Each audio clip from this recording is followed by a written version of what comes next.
sus perspectivas, cómo construyen ellos sus visiones del mundo, cómo orientarlos hacia eso, cómo poder establecer unos discursos que sean mucho más apropiados hacia los contextos y no desligados de ellos. Pretender que Colombia es un país donde todo está bien no se puede hacer.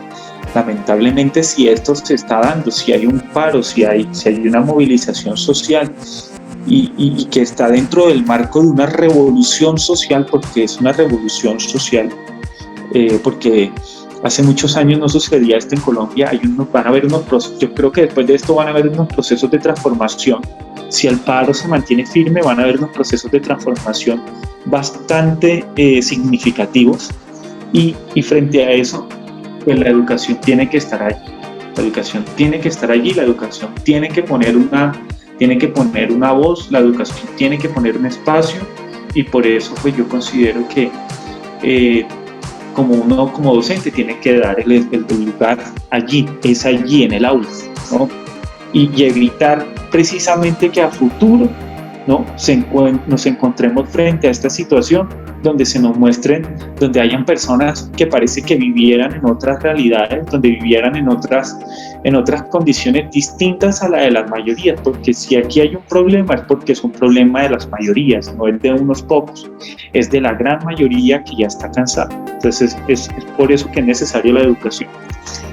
A propósito de lo que su merced mencionaba, de la reorganización del maestro, ¿no? Digamos que uno podría también aducir a la reforma educacional, donde cualquier sujeto podría llegar a ser docente, ¿no? Entonces como que no tiene ningún tipo de formación o preparación de tal manera que pueda presentarse ante unos sujetos, unos individuos de manera eficiente, ¿no? Y digamos que durante muchísimo tiempo, quería decir esto en relación con la virtualidad, durante muchísimo tiempo no se hablaba de estos asuntos de política, no se hablaba de si era necesario de participar de debates activos, y pues bueno, yo siento que este tipo de escenarios, ya sea en el aula de clase, por fuera, en los escenarios de la familia, siento que son necesarios. Así es, son necesarios precisamente porque no podemos seguir construyendo una sociedad silenciada, ¿no? Y eso es lo que pretenden muchas personas, ¿no? Aquí hay muchas personas que pretenden eso, y ese es lo que yo digo de la dictadura invisible. Aquí hay una dictadura invisible, una dictadura que está por detrás de una institución democrática, ¿no? Entonces aquí vienen y nos montan un discurso que es el discurso democrático bajo conveniencia. Entonces yo creo que ese discurso democrático bajo conveniencia no es válido, ¿no? Aquí si se aplica un discurso democrático tiene que ser un discurso amplio, pero entonces cada vez que llegan las discusiones a las aulas de clases, para ellos eso es adoctrinamiento, pero no es ningún adoctrinamiento. Es que precisamente allí en el aula donde se tiene que dar la discusión política. Si no es en el aula donde se da la discusión política, entonces ¿a quién le dejamos la política? No. Y uno tiene que ya ir desligando la democracia representativa hacia una democracia mucho más directa y activa, donde sea el ciudadano de pie el que decida sobre su futuro en el país, no permitir que otras personas decidan por nosotros. Y por eso es que allí es donde está el problema de ahora, porque como se dejó mucho tiempo, ¿no?, todas las decisiones del futuro del país en manos de un grupo de personas que finalmente están actuando bajo unas consideraciones de unos pocos, entonces allí es donde está el problema. Y no hay ningún éxito de la democracia. Es terrible esa situación, donde finalmente hay algunos aquí que dicen que hay que respetar, ¿no?, el trabajo de un presidente que fue elegido popularmente, pero no es así. Es un presidente que elige para sus minorías y que decide bajo sus minorías, y no para aquellos que finalmente estamos bajo unas realidades mucho más complicadas, y pues obviamente toca abrir el debate, y el debate se da es allí, es en la academia. y aparte, y tiene que trascender de la academia, mucho más, y que eso es algo que no ha sucedido aquí en Colombia, que el debate no ha trascendido de la academia. Mientras no trasciende a la academia, allí va a quedar. Y por eso es importante por eso es tan importante el proceso educativo aquí en Colombia, y por eso le temen tanto al docente, por eso le temen tanto a la movilización de los maestros, por eso tienen tan estigmatizada la movilización estudiantil, porque temen que el discurso, ¿no?, desde las academias, ¿no?, desde la academia como tal, trascienda, porque saben que al trascender el discurso de la academia es un discurso que revolucionará socialmente el país.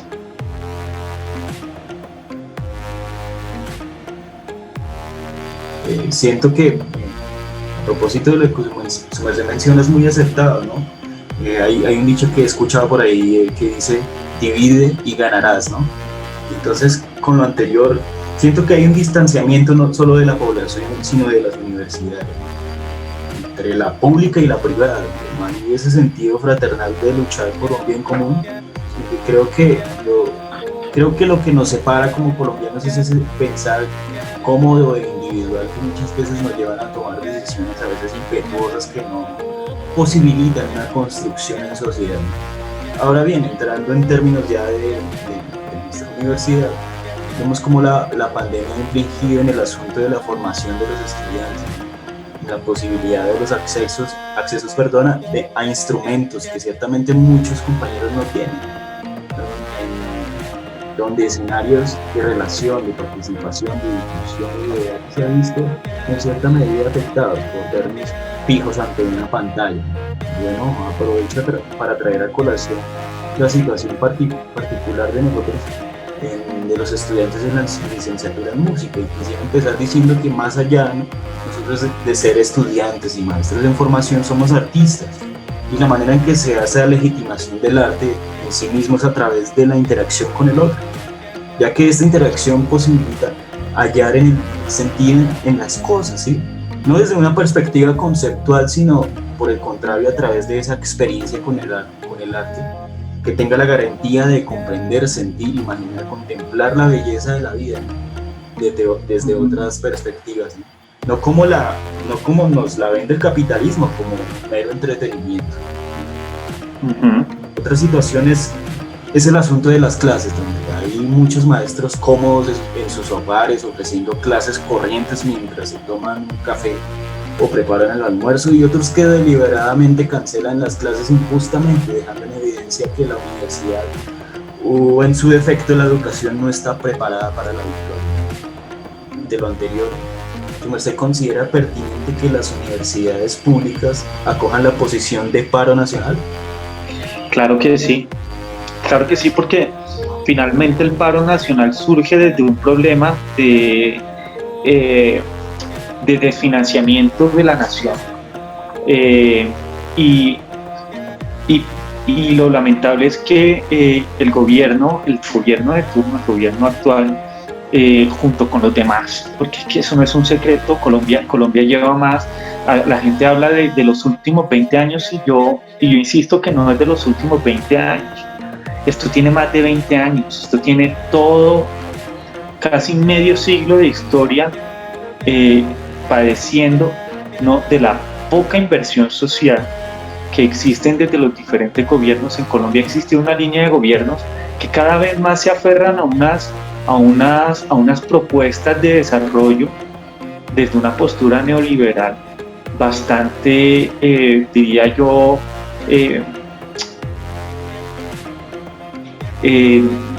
bastante miserable, porque cada vez ha sido menor la inversión social desde los diferentes gobiernos que hemos tenido en Colombia. Obviamente, y nadie lo puede negar, siempre han sido gobiernos de derecha.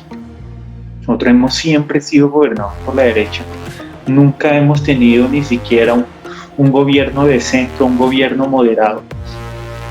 Siempre han tenido esa facultad de ser gobiernos, que poco a poco se han montado sobre el discurso neoliberal, y el discurso neoliberal promueve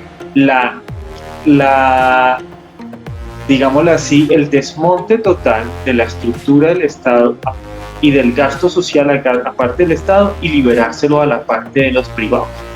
Y entonces, ¿qué sucede? Que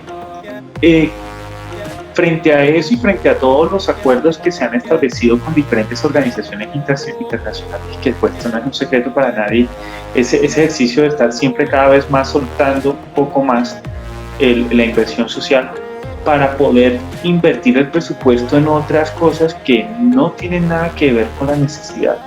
El gobierno ha hecho un desfalco financiero terrible en medios publicitarios, en prestaciones para ellos, en beneficios para todo, para ellos, que a la hora de la verdad pues es un dinero que proviene de los impuestos que nosotros pagamos. Y siempre vienen con el mismo cuento que cada vez más tenemos que cubrir el déficit fiscal. Entonces viene un gobierno y todos los gobiernos se culpan entre ellos uno a otro, diciendo pues que el anterior deja un hueco fiscal, y el otro de adelante viene y dice que el anterior deja un hueco fiscal, y cada vez nos meten una reforma tributaria donde cada vez más tenemos que meter más dinero en impuestos, y nunca lo hemos visto reflejado. Y no lo hemos visto reflejado porque mira la tasa de desempleo del país, es alta. Y la educación pública también se ha visto afectada, tanto la educación básica como la educación superior, ¿no? La historia de los estudiantes que tuvieron que desertar el año pasado de muchas universidades privadas y públicas también, porque también conozco casos de estudiantes que no pudieron seguir ni siquiera pagando una universidad pública, fuese distinta si la inversión social fuera mucho más impulsada hacia el proceso de educación. Entonces, la historia hubiese sido distinta, la historia aquí en Colombia hubiese sido distinta si el sistema de salud pública también hubiese sido financiado de una manera distinta por los diferentes gobiernos. Pero cada vez más la educación y la salud va quedando en manos de los privados, de los particulares.